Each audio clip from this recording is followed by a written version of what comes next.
আসসালামু আলাইকুম। আজকে আমাদের এখানে ক্লাস 6-এর কিছু শিক্ষার্থী আছে। আমরা জানার চেষ্টা করব ওরা ভবিষ্যতে কি হতে চায় এবং বাংলাদেশকে ওরা কোন জায়গায় নিয়ে যেতে পারে।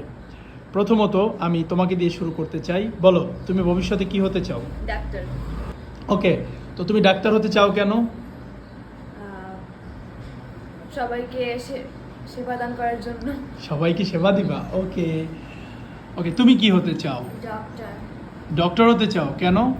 মানুষকে একদম ভালোভাবে চিকিৎসা দেব, মানুষকে একদম ভালো করতে হইব, মানুষকে একদম ভালো করতে হইব। আর আর আর বাংলাদেশকে একদম বাংলাদেশকে উঁচু করে ফেলাবা, উঁচু স্থান নিয়ে যাওয়া। Very good. তুমি কি হতে চাও? Sir doctor. তুমিও ডক্টর? আল্লাহ, বাংলাদেশের ফিউচার ডক্টরদের অভাব নাই। এত ডাক্তার দিয়ে বাংলাদেশ কি করবে? আচ্ছা, যাই হোক, বাই দ্য ওয়ে, হ্যাঁ, তুমি কেন ডক্টর হতে চাও? বিনা পয়সায় মানুষের চিকিৎসা করতে চাই, যাতে বাইরের দেশের মানুষ আমাদের দেশে এসে চিকিৎসা গ্রহণ করতে পারে।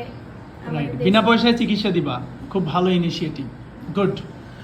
তাহলে কিন্তু সরকারি মেডিকেলে চান্স পাইতে হইবে, বোঝা গেছে? পড়াশোনা করতে হবে অনেক। হ্যাঁ, ওই আপা, আপনি হ্যাঁ বলেন, আপনি কি হতে চান? Astronomical scientist. বাপরে বাপ, অসাধারণ কিছু একটা।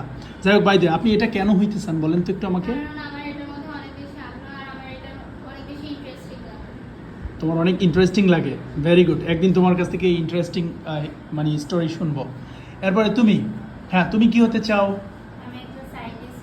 তুমিও সায়েন্টিস্ট? আল্লাহ, আচ্ছা, তুমি কি আবিষ্কার করবা ফিউচারে? 100%?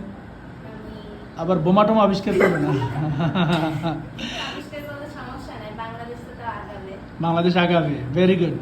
তো আমরা এখানে আমাদের ষষ্ঠ শ্রেণীর কিছু শিক্ষার্থীদের ফিউচার প্ল্যান আমরা শুনলাম। ম্যাক্সিমামই হচ্ছে ডক্টর এবং সায়েন্টিস্ট হতে চায়। আমরা দোয়া করি যাতে ওরা সবাই সায়েন্টিস্ট হতে পারে। যাই হোক, সায়েন্টিস্ট হতে হলে কিন্তু মুখস্থ বিদ্যা ছাড়তে হবে, ঠিক আছে? অ্যাপ্লাইড নলেজ গ্যাদার করতে হবে, প্র্যাকটিক্যাল এডুকেশন গ্যাদার করতে হবে। ওকে, সো থ্যাংক ইউ।